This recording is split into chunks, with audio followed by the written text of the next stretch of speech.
Welcome to the Banker Lamp. Please enjoy the video. In this video, I will explain how to unlock a Chevy Cruze using a Slim Jim. First, gather your necessary tools, a Slim Jim and a non-marring wedge. It's important to work in a well-lit area to clearly see what you are doing.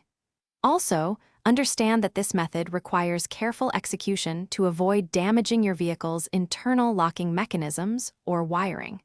Proceed with caution. Next, you need to create a small opening to insert your tool.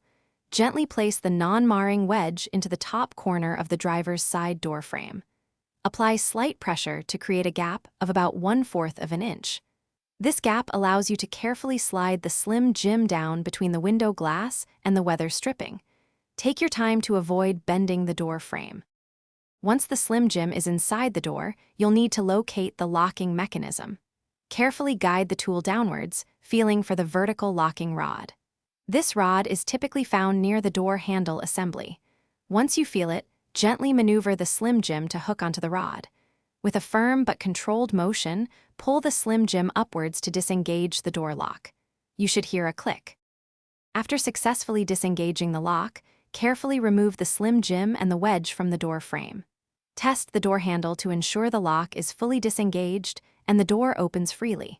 Remember to always be gentle to prevent any damage to your vehicle's paint or internal components. For more helpful tips and great deals, check the description below. Also, life's too short for a stinky car, so grab a Little Tree's Black Ice air freshener today. Thanks for watching. If this was helpful, leave a like and consider subscribing. See you next time.